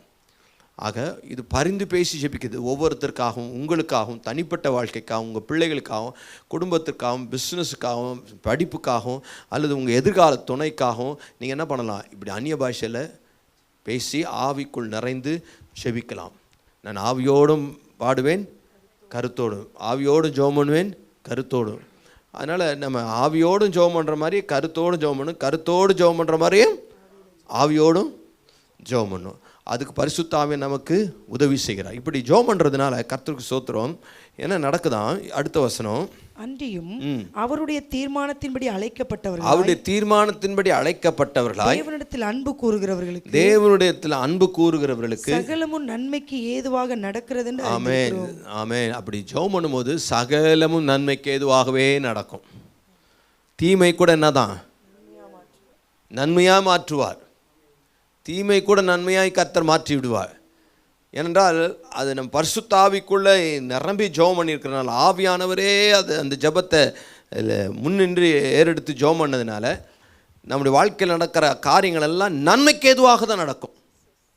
நம்ம அவரிடத்தில் அன்பு கூறுகிறோம், ஆவியானவர் இதற்காக ஜெபம் பண்ணியிருக்கிறார். அப்போது அதனுடைய விளைவு என்னவாக தான் இருக்கும், நன்மையாக தான் இருக்கும். பட் நமக்கு அது நம்முடைய பார்வைக்கு, நம்முடைய கால்குலேஷனுக்கு, நம்முடைய எதிர்பார்ப்புக்கு அது தீமையாக இருக்கிற மாதிரி இருக்கும். ஆனால் முடிவில் நீங்கள் பார்க்கும்போது அது நன்மையாகவே இருக்கும். ஆமென். ஸோ அதனால் நன்மைக்கு ஏதுவான காரியங்களாக இது மாறுது. அதனால் பரிசுத்த ஆவியானவர் நமக்குள்ளே இருந்து கர்த்தருக்கு மகிமை உண்டாகட்டும். நம்ம இருந்து ஜெபிக்கிற ஒரு ஜெபம் இது, பரிந்து மன்றாடி ஜெபிக்கிற ஜெபம். பரிசுத்த ஆவியானவருடைய உதவி நமக்கு இருக்கிறது. கர்த்தருக்கு ஸ்தோத்திரம். அதே போல் 29:30 வாசிடுவோம். தம்முடைய குமாரன் அநேக சகோதரருக்குள்ளே முதற் பேரானவராய் இருக்கும் பொருட்டு தேவன் எவர்களை முன்னறிந்தாரோ அவர்களை தமது குமாரனுடைய சாயலுக்கு ஒப்பாயிருப்பதற்கு முன் குறித்திருக்கிறார். கடைசியில் இப்படியே நம்ம ஜெபம் பண்ணும்போது கர்த்தருக்கு ஸ்தோத்திரம், அந்த ஆவியாக இருக்கிற கர்த்தராலே 2 கொரிந்தியர் 3:18 வாசிருங்களேன். 2 கொரிந்தியர் 3:18. நாம் எல்லாரும் திறந்த முகமாய் கர்த்தருடைய மகிமையை கண்ணாடியிலே காண்கிறது போல கண்டு ஆவியாயிருக்கிற கர்த்தரால் அந்த சாயலாகத்தானே மகிமை மேல் மகிமை அடைந்து, ஆவியாயிருக்கிற கர்த்தரால் அந்த சாயலாகத்தானே மகிமை மேல் மகிமை அடைந்து மறுரூபப்படுகிறோம். மறுரூபம். இந்த ரூபம் மாறி இன்னொரு ரூபம். அது எந்த ரூபம்? இயேசுவை போல் 28 ரோமர் 8:29 தம்முடைய குமாரன் அநேக சகோதரருக்குள்ளே முதற் பேரானவராக இருக்கும் பொருட்டு தேவன் எவர்களை முன்னறிந்தாரோ அவர்களை தமது குமாரனுடைய சாயலுக்கு ஒப்பாயிருப்பதற்கு முன் குறித்திருக்கிறார். நம்ம ஆவியில் நிறைந்து பரிந்து பேசி ஜெபம் பண்ணுவோம், எல்லாம் நன்மைக்கு ஏதுவாக நடக்கிறது. தீமையாக இருந்தாலும் அது நன்மைக்கு ஏதுவாக நடக்குது. அதனுடைய முடிவு என்ன ஆகுதுன்னா, நாம் ஆவியாய் இயேசு கிறிஸ்துவை போல நாம் மாறுவதற்கு நம்ம என்ன பண்ணியிருக்கிறாரு, முன்குறித்திருக்கிறார். அந்த சாயலாகத்தானே நாம் மாறிக்கொண்டிருக்கோம். ஆவியாய் இருக்கிற கர்த்தராலே அந்த சாயலாகத்தானே மகிமையின் மேல் மகிமை அடைந்து மறுரூபமாகிறோம். பரிசுத்த ஆவியானவர் அவரை போல நம்மளை மாற்றிக்கொண்டே இருக்கிறார். ஆமென். அவரை போல மாற்றிக்கொண்டே இருக்கிறார். கர்த்தருக்கு ஸ்தோத்திரம். எவர்களை முன்குறித்தாரோ அவர்களை அழைத்து இருக்கிறார். எவர்களை அழைத்தாரோ அவர்களை நீதிமான்களாக்கியும் இருக்கிறார். அவர்களை நீதிமானாக்கியும் இருக்கிறார். எவர்களை நீதிமான்களாக்கினார்களோ அவர்களை மகிமைப்படுத்தியும் இருக்கிறார். ஆமென். எவர்களை முன்குறித்தாரோ அவர் தான் முன்குறித்தார். நாம் அவர் பின்னாடி போல. நாம் அவர் பின்னாடியே போய் அப்படியே பிடிக்கல. அவர் தான் நம்ம பின்னாடியே வந்தார். அவர் தான் நம்ம உலக தோற்றத்துக்கு முன்னாடியே, தாயின் கருவில் இருக்கிறதுக்கு முன்னாடியே நம்மை முன்குறித்து இருக்கிறார். ஆமென். முன்குறித்து இருக்கிறார். அவர் முன்குறித்தார். அவர் முன்குறித்தவர் நம்மை அழைத்திருக்கிறார். அழைத்தார். நம்மளை அழைத்தவர் கர்த்தர். நாம் அவரை தெரிந்து கொள்ளவில்லை. அவர் தான் நம்மை தெரிந்து கொண்டார். ஆமென். அவர் தான் முன்குறித்தார். அவர் தான் தெரிந்து கொண்டார். அவரே நம்மை நீதியாக்கி இருக்கிறார். நம்மால் என்ன பண்ண முடியல? நீதியாக முடியல. அவரே நம்மை நீதியாக்கி இருக்கிறார். கர்த்தருக்கு ஸ்தோத்திரம். நீதியாக்கினவர் நம்மை மகிமைப்படுத்துகிறார். ஹல்லேலூயா. கடைசியில் மகிமை அடைகிறோம். ஆமென். மகிமையின் மேல் மகிமை அடைந்து மறுரூபப்படுகிறோம். யாரை போல ஆயிடுவோம் கடைசியா? இப்போது 1 யோவான் 3:2 இப்போ இயேசுவோ இப்போ இது நாம் இருக்கிற வண்ணமாக இருக்கிறோம். இனி எவ்விதமாக இருப்போம் என்று அறியோம். பிரியமானவர்களே, இப்பொழுது தேவனுடைய பிள்ளைகளாய் இருக்கிறோம். இனி எவ்விதமாய் இருப்போம் என்று இன்னும் வெளிப்படவில்லை. ஆகிலும் அவர் வெளிப்படும் போது அவர் இருக்கிற வண்ணமாகவே நாம் அவரை தரிசிப்பது. ஆமென். அவர் இருக்கிற வண்ணமாகவே நாம் தரிசிப்பதனால் அவருக்கு ஒப்பாயிருப்போம் என்று ஹல்லேலூயா, அவருக்கு ஒப்பாயிருப்போம் என்று அறிந்திருக்கிறோம். ஆமென்.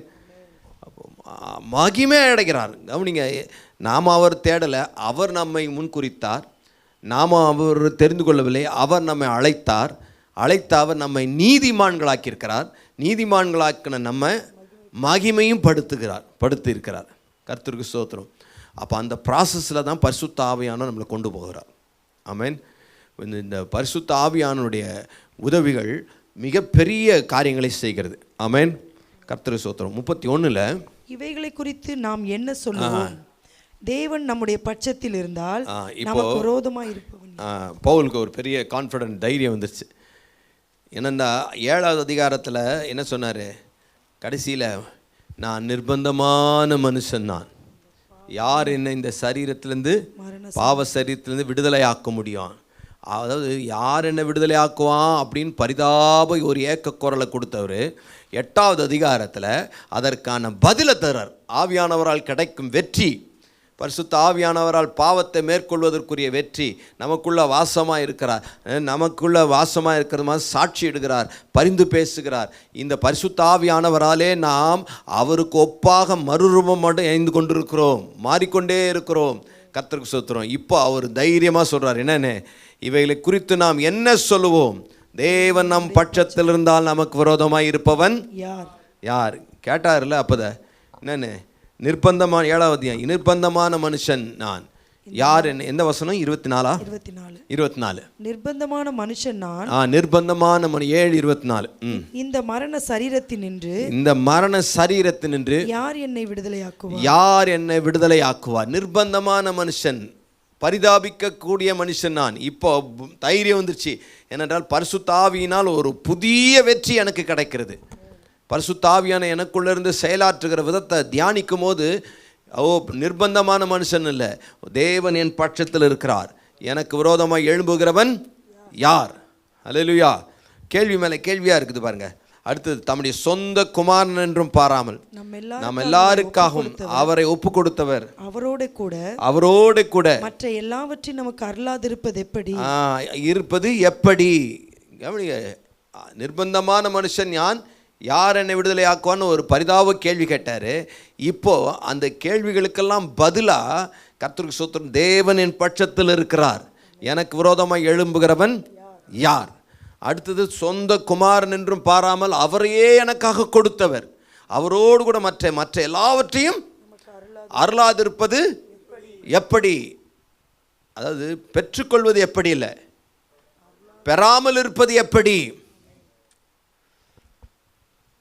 முதிர்ச்சி அடைந்தவர்கள் இப்படி கேள்வி கேட்பார்கள்.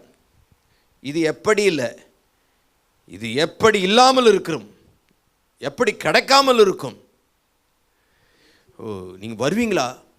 நான் வராமல் இருப்பேனா? அந்த மாதிரி இது எப்படி அல்ல. மரியாள் கேட்டா, இது எப்படி ஆகும்? நான் புருஷன் அறியேன். சகரியா கேட்டான், எப்படி ஆகும்? நீ வாய் முன்னா ஆகிடும். ஆனால் மரியாளுக்கு பாவம், அது ஒரு ரொம்ப கன்னி பெண், இது வரைக்கும் பெறுறதில்ல. பரிசுத்த ஆவி உன் மேல் நிழலிடும். நம்முடைய வாழ்க்கையில் இது எப்படி ஆகுன்ற கேள்வி இருக்குது தெரியுமா? ஆமென். இது எப்படி ஆகும் அப்படி கேட்கக்கூடாது. முதிர்ச்சி அடைந்து அப்படி கேட்க மாட்டான். இத்தனை பெரிய யோசேப்பு எப்படி கேட்டான்? இத்தனை பெரிய பொல்லாங்குக்கு உடன்பட்டு தேவனுக்கு விரோதமாய் பாவம் செய்வது எப்படி? நான் எப்படி இப்போ பாவம் செய்ய முடியும் அப்படின்னு கேட்குறான் அவன். நான் எப்படிப்பா பெறாமல் இருக்க முடியும்? தேவன் முடியாரனே கொடுத்துட்டார், நான் எப்படி பெறாமல் இருக்க முடியும்? நெகேமியா கேட்டான், எப்படி ஆத்மபாரம் வராமல் இருப்பது எப்படி? இதுக்காக அழாமல் இருக்கிறது எப்படி? என்னால் அழாமல் இருக்க முடியாது, அழதான் முடியும். இது கேட்டுட்ட பிறகு எருசலேமில் அலங்க இடிக்கப்பட்டிருக்கு, இதெல்லாம் இடிக்கப்பட்டிருக்கு. அப்போ இது கேட்டுட்டு நான் துக்க முகத்தோடு இராது இருப்பது எப்படி? துக்கமாக தான் இருக்கணும். நம்ம கேட்டுட்டு நமக்கு தான் அப்படி இருக்கு. நம்ம என்ன கேள்வி கேட்குறது தெரியுமா? பரிசுத்தமாக வாழ்வது எப்படி? அவன் யோசேப்பு சொல்கிறான், பரிசுத்தமாக வாழ்வது பாவம் செய்வது எப்படி? நான் எப்படியா பாவம் செய்ய முடியும்? ஆசீர்வாதங்களை பெறுவது எப்படி? பவுலை கேட்டினா அவனும் சொல்லுவான், இது குமாரனே கொடுத்துட்டு நான் பெறாமல் இருப்பது எப்படி? ஆத்ம பாரம் பெறுவது எப்படி நம்ம கேட்போம். நெகேமியா கிட்ட கேட்டால் துக்கம் அடையாமல் இருப்பது எப்படின்னு அவன் கேட்பான். கேட்குற கேள்வியில் வித்தியாசம் இருக்கிறது புரியுதான்னு தெரியல. முதிர்ச்சி அடைந்தேன் எப்படி? அந்த முதிர்ச்சி பவுலுக்கு வந்துருச்சிங்க. நிர்பந்தமான மனுஷன் நான், ஆவியானவரால் கிடைக்கும் வெற்றியை குறித்து சொல்லிட்டு தேவன் நம் பட்சத்தில் இருக்கிறார், ஆகவே நான் மனுஷன் எனக்கு என்ன செய்ய முடியும்? அப்படி சொந்த குமாரன் என்று பாராமல் அவரே கொடுத்தவர் அவரோடு கூட மற்ற எல்லாவற்றையும் அருளாது இருப்பது எப்படி? அடுத்த கொஸ்டின் பாருங்க, 33. தேவன் தெரிந்து கொண்டவர்கள் மேல் குற்றம் சாட்டுகிறவன் யார்? அல்லேலூயா. தேவனே தெரிந்து கொண்டார்ப்பா, என் மேலே குற்றம் சாட்டுறதுக்கு நீ யார்?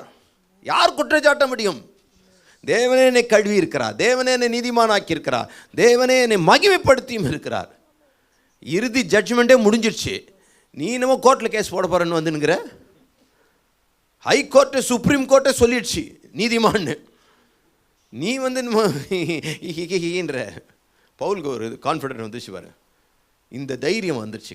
இந்த முடிக்கும் போது ஒரு பிரைட்டாக முடிச்சிட்டார் இந்த 8வது அதிகாரம். 7 ஆவியானுடைய செயல்பாடுகளையும் அது முடிவுகளையும் பாரு. அடுத்த கேள்வி பாருங்க, கிறிஸ்துவின் அன்பை விட்டு நம்மை 34 அங்கே போல ஆக்கினைக்குள்ளாக தீர்க்க கேள்வியோ பிடிக்கலையோ? ஆக்கினைக்குள்ளாக தீர்க்கிறவர் யார்? கவனிய 33. தேவன் வரிசையாக கேள்வி மேலே கேள்வி கேட்குறார். அதனால தான் சொன்னேன், என்னை நீங்கள் கேள்வி கேட்குறான்றீங்க. பவுலை விட்டுருந்தா கேள்வியே தான் வாழ்க்கையாக இருந்திருக்கும். ஏனென்றால் அதனால தான் அவர் பவுலாக இருக்கிறார். முதல்ல 2 கேள்வி ஞானமாக கேட்டார். ஆண்டவரே நீர் யார்? நான் என்ன செய்ய நீர் சித்தமாக இருக்கிறீர்? ஆரம்பமே கேள்வி தான். கேள்வி கேட்குறது எப்போவுமே நல்லது. பவுல் கேட்ட கேள்வியெல்லாம் மொத்தமாக தொகுத்து ஒரு புத்தகம் எழுதலான்னு இருக்கிறேன். எக்கச்சக்கமான கேள்வி அவர் தான் கேட்டிருக்கிறார். கர்த்தருக்கு ஸ்தோத்திரம். இல்லை ஏதோ சொன்ன மாதிரி இருந்தது. ஆக்கினைக்குள்ளாக தீர்க்கிறவன் யார்? கிறிஸ்துவே மரித்தவர், அவரே எழுந்தும் இருக்கிறவர், அவரே தேவனுடைய வலது பாரசத்திலும் இருக்கிறவர், நமக்காக வேண்டுதல் செய்கிறவர் அவரே. இப்படி இருக்கும்போது அவர் எனக்காக எழுந்திருக்கிறார், அவரே வேண்டுதல் செய்கிறார். இப்படி இருக்கும்போது ஆக்கினைக்குள்ளா நரகத்தில் போய் தள்ளுறதுக்கு நீ யாரா? அல்ல யார் என்ன தள்ள முடியும்? ஆமென். அடுத்தது 35. உமது நிமித்தம் எந்நேரம் கொல்லப்படுகிறோம், அடிக்கப்படும் ஆடுகளைப் போல் எண்ணப்படுகிறோம் என்று எழுதியிருக்கிறபடி நேரிட்டாலும், அஃப்கோர்ஸ் உபத்திரவங்கள் பாடுகள் எல்லாம் இருக்குது, இருந்தாலும் கிறிஸ்துவின் அன்பை விட்டு நம்மை பிரிப்பவன் அவரோடு கூட நான் பின்னி பிணைஞ்ச உறவியாது, பிரிக்க முடியாத பந்தம். ஆமென். இது என்ன சொல்லுது, அப்படிப்பட்ட பந்தத்துக்குள்ளே நாங்கள் போயாச்சு, உறவுக்குள்ளே போயாச்சு. இது பிரிக்கவே முடியாது. யாரங்களை பிரிக்க முடியும்? அதுக்கு லிஸ்ட் போடுறாரு பாருங்க. என்னன்னு? உபத்திரமோ, வியாகுலமோ, துன்பமோ, பசியோ, நிர்வாணமோ, நாசமோசமோ, பட்டயமோ. கேள்விக்குறி. எதுவும் பிரிக்க முடியாது. உபத்திரமும் பிரிக்க முடியாது, வியாகுலம், துன்பம், பசி, நிர்வாணம், நாசமோசம், பட்டயம் எதுவும் பிரிக்க முடியாது. இவை எல்லாவற்றிலையும் நாம் நம்மில் அன்பு கூறுகிறவராலே முற்றும் ஜெயங்கொள்கிறோம். ஹல்லேலூயா. நாம் நம்மில் அன்பு கூறுகிற இயேசு கிறிஸ்துவாலே முற்றும் ஜெயங்கொள்கிறவர்களாய் இருக்கிறோமே. இருக்கிறோம், இருந்தோமே இல்லை, இருப்போமே இல்லை, இருக்கிறோமே. பிரசன் கண்ணி இருக்கிறோமே, முற்றிலும் ஜெயம் கொள்கிறோம். நாம் எதுவும் கிறிஸ்துவின் அன்பை விட்டு பிரிக்காது. அவருடைய கரத்தில் நாம் இருக்கிறோம். அவர் கரத்திலிருந்து ஒருவராலும் பறிக்கவே முடியாது. நம்ம பிசாசு பறிக்கவே முடியாது. இன்னைக்கு இல்லைனா இன்னொரு நாள் வச்சுக்கிறேன்னு சொல்லுவான். நீ நினச்சிக்கினேரு ஒருத்தராலும் பறிக்க முடியாது. என் கையிலிருந்து ஒரு ஒரு ஒரு ஒன்றை வச்சுருக்கிறேன்னு வச்சுக்கோங்களேன். இந்த ஒரு வயசு குழந்தை வந்து எடுத்துட முடியுமா? என் கையிலேருந்து எடுக்க முடியாது. ஆண்டவர் கரம், அதாவது இயேசு பிதாவின் கரத்துக்குள்ளே இருக்கிறார். அந்த கரத்துக்குள்ளே அவர் கரத்துக்குள்ளே நாம் இருக்கிறோம். அவர் கரத்துக்குள்ளே இருக்கிறார். அப்போ பார்த்துக்கோங்க, எவ்வளோ லாக்கு போட்டு வச்சுருக்குறாங்க. அவ்வளோ பாதுகாப்போடு நம்ம இருக்கிறோம். ஒருவரும் நம்மை கிறிஸ்துவின் இந்த உபத்திரவம் கொடுத்து பிரிச்சிடலாம். நாசமோசம், பட்டினி, வறுமை, தரித்திரம் இதெல்லாம் குடிச்சு பிரிச்சிடலாம். நமக்கு மட்டும் இந்த சத்தியம் தெரிஞ்சிச்சுன்னு வச்சுங்களேன். பிரைஸ்ல ஆவியானவர் நமக்குள்ளே இருந்து செயலாற்றுகிற விதங்கள் தெரிஞ்சுன்னு வச்சுங்களேன். பிரைஸ்ல ஒரு உபத்திரம், நாசமோசம், பட்டினி, எந்த குற்ற உணர்வு, எந்த காரியம் நம்ம கீழே தள்ளாது.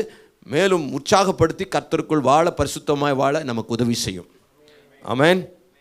38 மரணமானாலும், ஜீவனானாலும், தேவதூதர்களானாலும், அதிகாரங்களானாலும், வல்லமைகளானாலும், நிகழ்காலங்களானாலும், வருங்காலங்கள், இதெல்லாம் எதிர்காலங்கள் ஆனாலும், இது நிகழ்காலங்கள் ஆனாலும், நிகழ்காலத்தில் நடக்கிற காரியங்கள், உபத்திரம், வியாகுலம், துன்பம், பசி, நிர்வாணம், நாசமோசம், பட்டயம், இதெல்லாம் நான் வாழ்க்கையில் நடக்கிற இது வந்து மரணம், ஜீவன், தேவதூதர்கள், அதிகாரங்கள், வல்லமைகள், நிகழ்காரியங்கள், வருங்காரியங்கள். ஆனால் உயர்வானாலும் தாழ்வானாலும் வேறு எந்த சிருஷ்டியானாலும் நம்முடைய கர்த்தராகிய கிறிஸ்து இயேசுவில் உள்ள தேவனுடைய அன்பை விட்டு பிரிக்க மாட்டாது என்று நிச்சயித்திருக்கிறேன். கான்ஃபிடண்டாக சொல்கிறார். 7வது அதிகாரத்தில் சொல்கிறதையும் இதுக்கும் பார்த்தீங்கன்னா பயங்கர வித்தியாசம். நிர்பந்தமான மனுஷன். ஏன்னா 7வது அதிகாரத்து தலைப்பு தேவனுடைய நியாயப்பிரமாணம் நம்மை பாவத்துக்குள்ளாக்குது. அது கடைசியில் அழிச்சே போயிடுது. அப்போ இந்த நியாயப்பிரமாணத்துக்கு கீழே இருக்கிற நம்ம இயேசு கிறிஸ்துவின் ரத்தம், அந்த சிலுவை பாடுகள் நம்ம நியாயப்பிரமாணத்தின் எல்லாவற்றிலிருந்து விடுதலை ஆக்கி கர்த்தருக்குள் ஒரு புதிய வாழ்க்கை தந்து பரிசுத்த ஆவியான நமக்குள்ளிருந்து செயலாற்றி நமக்குள்ளிருந்து பரிந்து பேசி உற்சாகப்படுத்தி நம்மளை உயிர்ப்பித்து நமக்கு வேண்டிய காரியங்களை கற்றுக் கொடுத்து கர்த்தருக்கு மகிமையாக சாட்சியாக அவரை நாம் தேவனுடைய பிள்ளைகள் என்றதை சாட்சி கொடுத்து அடையாளம் கொடுத்து நம்ம தேவனுக்கென்று வல்லமையாக எழுந்து பிரகாசிக்க மாத்திரமல்ல, நமக்குள்ளே இருந்து நம்ம குரலை பயன்படுத்தி ஆவியானவர் பரிந்து பேசி ஏற்றபடி ஜபிக்க வேண்டி தெரியாது இருக்கிற ஜபித்து இப்படிப்பட்ட பரிசுத்தாவியான நம்ம பெற்றிருக்கிறதுனால கர்த்தருக்கு ஸ்தோத்திரம். நம்முடைய வாழ்க்கையில் எல்லாம் சகலமும் நன்மைக்கு எதுவாக நடக்குது. நம்முடைய வாழ்க்கை இயேசுவை நோக்கி பயணித்து போகிறது. அதனால் நம்மளை ஆக்கினைக்குள்ளா தீர்க்கிறவன் யார்? குற்ற நேவன் தம்முடைய குமாரனே அனுப்பிச்சிருக்காரு. இதுக்கு மேலே வேறு உனக்கு என்ன வேணும்? உன்னை யார் தீர்க்க முடியும் ஆக்கினைக்குள்ளாக? அவர் தான் மரித்தார், அவர் தான் எழுந்திருக்கிறார், அவர் தான் உங்களுக்காக பரிந்து பேசுகிறார், அவரே எல்லாம் பண்ணியிருக்கும் போது உன்னை ஆக்கினைக்குள்ளாக தீர்க்க எவனால் முடியும்? ஃபைனல் ஜட்ஜ்மெண்ட்டே அவரு தான். அவரே சொல்லிட்டார் நீ நீதிமானன்னு. இதுக்கு மேலே வேறு என்ன ஆக்கினை தீர்ப்பு இல்லை. ஆமென். கிறிஸ்துவின் அன்பை விட்டு யாரும் பிரிக்கவே முடியாது. உலக வழக்க காரியங்களோ ஆனாலும் சரி, மறுமைக்குரிய காரியங்களாலும் சரி, எதுவும் பிரிக்க முடியாது. இவை எல்லாவற்றிலும் நாம் நம்மில் அன்பு கூறுகிறவராலே முற்றிலும் ஜெயம் கொள்கிறவர்களாக இருக்கிறோம். அல்லேலூயா. மோர் தென் கான்கர். நம்ம கர்த்தருக்கு ஸ்தோத்திரம். முற்றிலும் ஜெயம் கொள்கிறோம். நம்ம ஒரு பிரயாசம் பண்ண முற்றிலும் ஜெயம் கொள்கிறோன்னா என்ன? முற்றிலும் ஜெயம் கொள்கிறோம். அதாவது நம்ம இப்போ தான் ஒரு ஸ்போர்ட்ஸ் எடுத்துக்கோமே. என்ன ஸ்போர்ட்ஸ் வச்சுக்கலாம்? பாக்ஸிங் வச்சுக்கலாமா? பாக்ஸிங் அப்போ பாக்ஸிங் ஒன்று ஃபைட்டு பண்ணணும். அதுக்காக என்ன பண்ணுவார் அவர்? எக்ஸசைஸ் பண்ணணும், டயட் இருக்கணும், அந்த வெயிட் கேட்டகரியிலே இருக்கணும். அடுத்தது நல்லா எக்ஸசைஸ் பண்ணணும், நல்லா பயிற்சி எடுக்கணும், நல்லா பயிற்சி எடுத்து அந்த எக்ஸசைஸ் அந்த பஞ்சிங்லாம் கரெக்டாக இருக்குதான்னு பார்த்துக்கணும். அதெல்லாம் பார்த்து நல்லா ப்ராக்டிஸ் பண்ணி ஒரு மாதத்துக்கு முன்னாடியே என்ன பண்ணுறாரு, தன் உடலை வருத்தி அந்த எக்ஸசைஸில் பாடுபட்டு உழைச்சி அந்த பாக்ஸிங் காம்படிஷன் போகிறாரு. அது எத்தனை ரவுண்டு வருதுன்னு தெரியல, 10 ரவுண்டோ 12 ரவுண்டில் மொத்தம் ஒவ்வொரு கேட்டகரியிலும் இருக்குது. நான் பெரிய இதில் 12 ரவுண்டு வரும், சின்ன இதெல்லாம் 3 வரும். சரி 3 ரவுண்டு, இப்போ 12 ரவுண்டுலாம் இருக்குது. அந்த 12வது ரவுண்டில் பாடுபட்டு ஒரே குத்தி அவரை அடிச்சு ஜெயிச்சிடார். ஜெயிச்சது ஒரு கப்பை தூக்கின்னு வரார். இவர் ஜெயம் கொண்டவர் எடுத்துன்னு வந்து அவங்க மனைவிக்கிட்ட இந்த அம்மான்னு கொடுக்குறாரு. அந்த அம்மா முற்றிலும் ஜெயம் கொண்டவங்க. அப்படி அதை கிறிஸ்து பிசாசு அடிச்சு துவச்சி அந்த வெற்றி நம்ம கையில் கொடுத்துட்டார், மனவாட்டியாகிய சபைக்கிட்ட. நாமெல்லாம் முற்றிலும் ஜெயம் கொண்டவர்கள். அல்லேலூயா. நம்ம முற்றிலும் ஜெயம் கொண்டோம். ஒரு பிரயாசமும் இல்லை, ஒரு ஜிம்முக்கும் போல் ஜம்முன்னு சாப்பிட்டு தூங்கிட்டு ஒரு ஒரு ஒரு எக்ஸசைஸும் பண்ணல, ஒரு அடியும் கொடுக்கல, ஒன்றும் கொடுக்கல. அவரோடு ஒட்டிக்கின்னு இருந்த உறவில் கிடைச்ச வெற்றி. கிறிஸ்து மனவாளம் நம் மனவாட்டி, அதில் கிடைச்ச வெற்றி தான் முற்றிலும் ஜெயங்கொள்கிறவர்களாக இருக்கிறோமே. ஆமென். கர்த்தருக்கு ஸ்தோத்திரம். அதனால் ஆவியானவரால் கிடைக்கும் வெற்றி மகத்தான வெற்றி. ஆமென். ஒருத்தரும் ஆக்கினிக்குள்ளாக தீர்க்க முடியாது, ஏனென்றால் நீங்கள் தேவனுடைய பிள்ளைகள். ஹல்லேலூயா. ஆமென். நம்ம எல்லாரும் கண்களை மூடி நம்ம ஒப்பு கொடுப்போமா? தெரிந்து கொண்டார் மகனாக மகளாக தெரிந்து கொண்டார்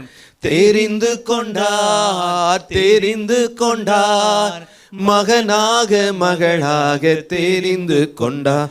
நான் இயேசுவின் பிள்ளை, பயமே இல்லை, என்னாலும் சந்தோஷமே.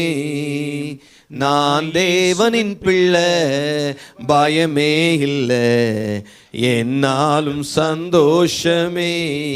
பரிசுத்த ஆவியானவரே, எங்களுக்குள் வாசம் செய்கிற ஆவியானவரே, மாலே எங்களுக்கு கிடைக்கிற அந்த வெற்றியை நாங்கள் ஆண்டவரே தியானிக்க கர்த்தர் கொடுத்த கிருபைகளுக்காக நன்றி.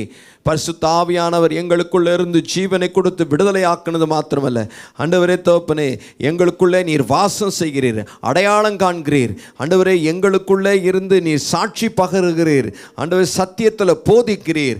அதற்காக நன்றி செலுத்துகிறோம். எங்களை உயிர்ப்பிக்கிறீர். ஆண்டவரே, மகிமையான காரியங்களை எங்களுக்காக செய்கிறீர். அப்பா, ஜீவனுள்ள ஆவியானவரே, எங்களை உயிர்ப்பிக்கிற ஆவியானவரே, சாட்சி பகருகிற ஆவியானவரே, ஆண்டவரே கர்த்தாவே, எங்களுக்கோடு இருந்து பரிந்து பேசுகிற ஆவியானவரே, உம்முடைய அன்பிற்காக நன்றி, உம்முடைய செயல்பாட்டுக்காக நன்றி. உம்முடைய உதவிகளை பெற்று ஆண்டவரே, எங்களுக்காக நீர் வைத்திருக்கிற முற்றிலும் ஜெயங்கொள்கிற மகத்தான வாழ்க்கை நாங்கள் வாழ கர்த்தர் கிருபை தரும்படியாய் ஜெபிக்கிறோம்.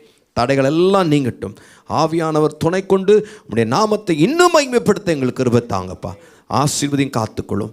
ஆண்டவரே, இந்த வகுப்புகள் ஒவ்வொருவரும் பிரயாசம், ஆண்டவரே, ஒவ்வொருவருக்கும் அது பிரயோஜனமாக இருக்க உதவி செய்யும். காத்துக்கொள்ளும். எல்லா குற்ற உணர்வுக்கும் ஆக்கினை தீர்ப்பின் உணர்வுகளுக்கும் விலக்கி காத்துக்கொள்ளும். இயேசுவின் நாமத்தில் உம்முடைய கரத்தில் ஒப்புக் கொடுக்கிறோம். இயேசுவின் மூலம் செபிக்கிறோம் நல்ல பிதாவே. ஆமென், ஆமென். God bless you. கர்த்தர் உங்களை ஆசீர்வதிப்பாராக.